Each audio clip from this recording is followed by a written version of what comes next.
ಈಗ ಕ್ರೈಮ್ ಸ್ಟೋರಿಗಳನ್ನು ನೋಡ್ತಾ ಹೋಗೋಣ. ಶೂಟಿಂಗ್ಗಾಗಿ ವಿದೇಶಕ್ಕೆ ತೆರಳಲು ಅನುಮತಿ ಕೋರಿ ದರ್ಶನ್ ಸಲ್ಲಿಸಿದ್ದ ಅರ್ಜಿ ವಿಚಾರಣೆ ಇವತ್ತು ನಡೆದಿದೆ. 64ನೇ ಸಿಸಿಎಚ್ ಕೋರ್ಟ್ನಲ್ಲಿ ಇವತ್ತು ಆದೇಶ ಪ್ರಕಟವಾಗಿದ್ದು, ವಿದೇಶಕ್ಕೆ ಹೋಗಲು ಕೋರ್ಟ್ 25 ದಿನಗಳ ಕಾಲ ಅನುಮತಿ ನೀಡಿದೆ. ದರ್ಶನ್ ಪರವಾಗಿ ವಕೀಲ ಲಕ್ಷ್ಮೀಕಾಂತ್ ವಾದ ಮಾಡಿದ್ರು. ಅವಕಾಶ ನೀಡದಂತೆ ಎಸ್ಪಿಪಿ ಪ್ರತಿವಾದ ಮಾಡಿದ್ರು. ಅಂತೂ ದರ್ಶನ್ಗೆ ಗೆಲುವು ಸಿಕ್ಕಿದೆ. ವನ್ಯಜೀವಿಗಳ ಕೇಸಲ್ಲಿ ನಟ ದರ್ಶನ್ ಕುಟುಂಬಕ್ಕೆ ಸಂಕಷ್ಟ ಎದುರಾಗಿದೆ. ನಟ ದರ್ಶನ್ ಆಯಿತು, ಇದೀಗ ಅವರ ಪತ್ನಿ ವಿಜಯಲಕ್ಷ್ಮಿಗೆ ಅರಣ್ಯ ಇಲಾಖೆ ಶಾಕ್ ಕೊಟ್ಟಿದೆ. ಮನೆಯಲ್ಲಿ ಹೆಬ್ಬಾವು ಹಿಡಿದು ಪೋಸ್ ಕೊಟ್ಟಿದ್ದೇ ಇದೀಗ ಕಂಟಕವಾಗಿದೆ. ಮನೆಯಲ್ಲಿ ವಿಜಯಲಕ್ಷ್ಮಿ ಹೆಬ್ಬಾವನ್ನ ಅಕ್ರಮವಾಗಿ ಸಾಕಿದ್ರ ಅನ್ನುವ ಪ್ರಶ್ನೆ ಅನುಮಾನವೂ ಇದೆ. ಇತ್ತೀಚೆಗೆ ಹೆಬ್ಬಾವಿನ ಜೊತೆ ಮನೆಯಲ್ಲಿ ಆಟ ಆಡ್ತಾ ವಿಜಯಲಕ್ಷ್ಮಿ ಪೋಸ್ ಕೊಟ್ಟಿರುವುದು ಅರಣ್ಯ ಇಲಾಖೆಗೆ ಪೂರಕ ಸಾಕ್ಷ್ಯ ಸಿಕ್ಕಿದೆ ಎನ್ನಲಾಗಿದೆ. ಗ್ಯಾಸ್ ಡೆಲಿವರಿ ಬಾಯ್ ಒಬ್ಬ ಮಠಮಠ ಮಧ್ಯಾಹ್ನವೇ ಮಹಿಳೆ ಮೇಲೆ ಅತ್ಯಾಚಾರಕ್ಕೆ ಯತ್ನಿಸಿದ್ದಾನೆ ಅನ್ನೋ ಆರೋಪ ಕೇಳಿಬಂದಿದೆ. ಚಾಮರಾಜನಗರ ತಾಲೂಕಿನ ಸಂತೇಮರಹಳ್ಳಿಯಲ್ಲಿ ಘಟನೆ ನಡೆದಿದೆ. ಆರೋಪಿಯನ್ನ ಬಂಧಿಸಿರುವ ಸಂತೇಮರಹಳ್ಳಿ ಪೊಲೀಸರು ವಿಚಾರಣೆ ಮಾಡುತ್ತಿದ್ದಾರೆ.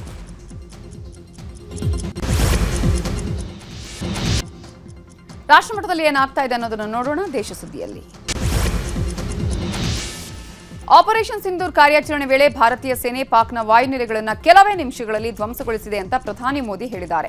ಬಿಹಾರದ ಕರ್ಕಟ್ನಲ್ಲಿ ನಡೆದ ರ್ಯಾಲಿಯಲ್ಲಿ ಪಾಲ್ಗೊಂಡು ಮಾತನಾಡಿರುವ ಮೋದಿ, ಪಹಲ್ಗಾಮ್ ಭಯೋತ್ಪಾದಕ ದಾಳಿಯಲ್ಲಿನ ಸಾವಿಗೆ ಪ್ರತೀಕಾರ ತೀರಿಸಿಕೊಳ್ಳುವುದಾಗಿ ಭರವಸೆ ಕೊಟ್ಟಿದೆ. ಇದೀಗ ಭಯೋತ್ಪಾದಕರ ಕೇಂದ್ರ ಕಚೇರಿ ಧೂಳಿಪಟ ಮಾಡಿ ರಾಜ್ಯದಲ್ಲಿ ನಿಂತಿರುವೆ ಎಂದರು.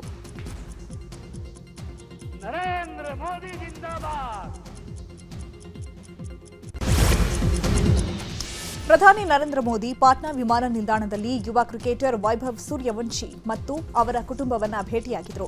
ವೈಭವ್ ಸೂರ್ಯವಂಶಿ 2025ರ ಐಪಿಎಲ್ನಲ್ಲಿ ರಾಜಸ್ಥಾನ್ ರಾಯಲ್ಸ್ ಪರ ಕಣಕ್ಕಿಳಿದು ಸಿಡಿಲಬ್ಬರದ ಶತಕ ಸಿಡಿಸಿ ದಾಖಲೆ ನಿರ್ಮಿಸಿದ್ದು. ಪಾಟ್ನಾ ವಿಮಾನ ನಿಲ್ದಾಣದಲ್ಲಿ ವೈಭವ್ ಸೂರ್ಯವಂಶಿ ಅವರನ್ನ ಭೇಟಿಯಾದಂತಹ ಫೋಟೋ ಹಾಗೂ ವಿಡಿಯೋವನ್ನು ಸ್ವತಃ ಪ್ರಧಾನಿ ಅವರೇ ತಮ್ಮ ಎಕ್ಸ್ ಖಾತೆಯಲ್ಲಿ ಶೇರ್ ಮಾಡಿಕೊಂಡಿದ್ದಾರೆ.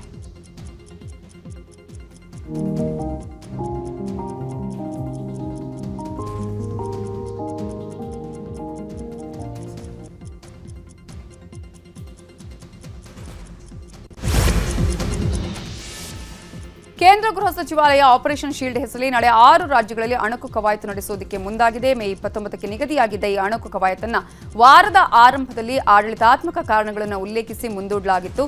ಜಮ್ಮು ಮತ್ತು ಕಾಶ್ಮೀರ, ಪಂಜಾಬ್, ರಾಜಸ್ಥಾನ, ಗುಜರಾತ್, ಹರಿಯಾಣ ಮತ್ತು ಚಂಡೀಗಢದ ಎಲ್ಲಾ ರಾಜ್ಯಗಳಲ್ಲೂ ನಡೆಯಲಿದೆ. ಪಾಕಿಸ್ತಾನದ ದಾಳಿಗೆ ತುತ್ತಾಗಿ ಪೂಂಚ್ನಲ್ಲಿ ಅನೇಕರು ಮನೆ ಮಠ ಕಳ್ಕೊಂಡು ಸಂತ್ರಸ್ತರಾಗಿದ್ದರು. ಇವತ್ತು ಆ ಸಂತ್ರಸ್ತರಿಗೆ ಕೇಂದ್ರ ಸರ್ಕಾರ ಆರ್ಥಿಕ ಪರಿಹಾರವನ್ನು ಕೊಟ್ಟಿದೆ. ಕೇಂದ್ರ ಸಹಕಾರ ಸಚಿವ ಮತ್ತು ಗೃಹ ಸಚಿವ ಅಮಿತ್ ಶಾ ಸಂತ್ರಸ್ತರಿಗೆ ಪರಿಹಾರ ವಿತರಿಸಿದರು. ಆಮೇಲೆ ಹಾನಿಗೆ ಒಳಗಾದ ಮನೆಗಳನ್ನು ವೀಕ್ಷಿಸಿದರು.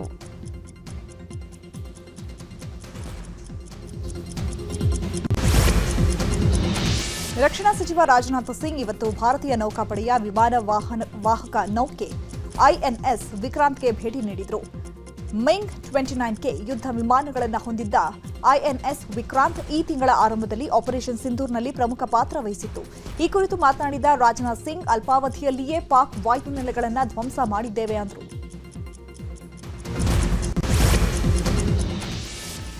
ಒಡಿಶಾ ಭುವನೇಶ್ವರದಲ್ಲಿ ಭ್ರಷ್ಟಾಚಾರ ನಿಗ್ರಹ ದಳ ಸರ್ಕಾರದ ಭ್ರಷ್ಟ ಅಧಿಕಾರಿಗಳ ಮೇಲೆ ದಾಳಿ ಮಾಡಿತ್ತು. ಈ ವೇಳೆ ವೈಕುಂಠನಾಥ್ ಸಾರಂಗಿ ಅನ್ನೋ ಎಂಜಿನಿಯರ್ ಮನೆಯಲ್ಲಿ 2 ಕೋಟಿ ರೂಪಾಯಿ ನಗದು ಸಿಕ್ಕಿದೆ. 1 ಕೆಜಿ ಚಿನ್ನಾಭರಣ, 20 ಕೆಜಿ ಬೆಳ್ಳಿ, ವಜ್ರದ ಆಭರಣಗಳು ಸಿಕ್ಕಿವೆ.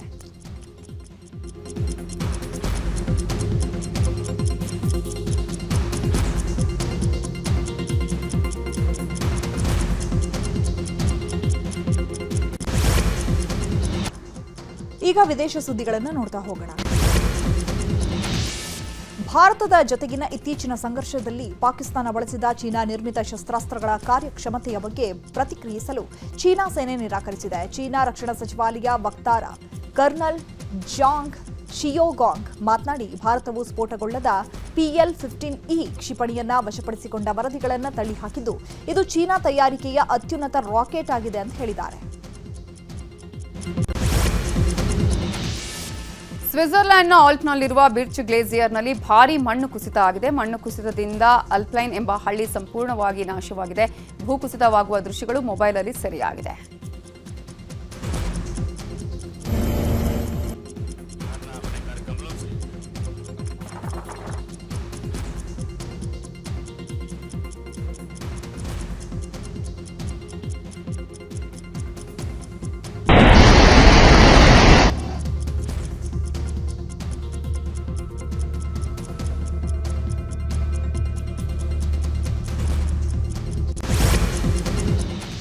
ಕೆನಡಾದ ಹಲವೆಡೆ ಭಾರೀ ಪ್ರಮಾಣದಲ್ಲಿ ಅಗ್ನಿ ಅನಾಹುತ ಸಂಭವಿಸಿದೆ.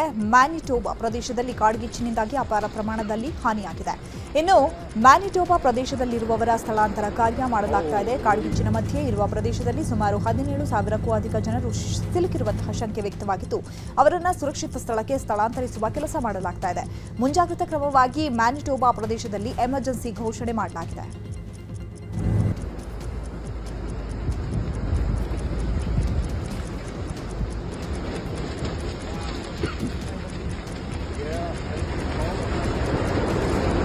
Holy.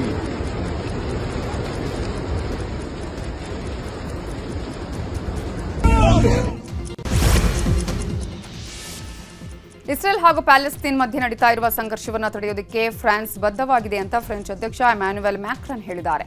ಎರಡು ದೇಶಗಳ ಮಾತುಕತೆಗೆ ಮಧ್ಯಸ್ಥಿಕೆ ವಹಿಸಲು ಫ್ರಾನ್ಸ್ ಸಿದ್ಧವಾಗಿದೆ. ಇಸ್ರೇಲ್ ಹಾಗೂ ಪ್ಯಾಲೆಸ್ತೈನ್ ಮಧ್ಯೆ ಯುದ್ಧದ ಕಾರ್ಮೋಡ ಇದೆ.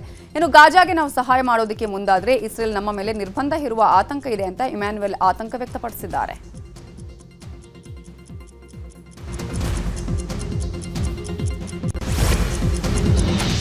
ಲಂಡನ್ನ ರೈಲಿನಲ್ಲಿ ಭಾರತೀಯ ಮೂಲದ ಮಹಿಳೆಯೊಬ್ಬರು ಕೈಯಿಂದ ಊಟ ಮಾಡ್ತಾ ಇರುವ ವಿಡಿಯೋ ವೈರಲ್ ಆಗಿದ್ದು ತೀವ್ರ ಚರ್ಚೆಗೆ ಕಾರಣವಾಗಿದೆ. ಕೆಲವರು ಇದನ್ನು ಸಾಂಪ್ರದಾಯಿಕ ಅಭ್ಯಾಸ ಅಂತ ಹೇಳಿದ್ರೆ, ಮತ್ತೆ ಕೆಲವರು ಸಾರ್ವಜನಿಕ ಜಾಗದಲ್ಲಿ ಹೀಗೆ ಮಾಡಬಾರದು ಅಂತ ಹೇಳಿದ್ದಾರೆ.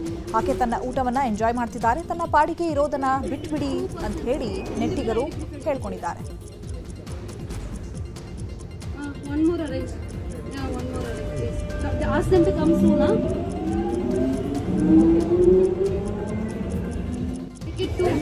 Two persons.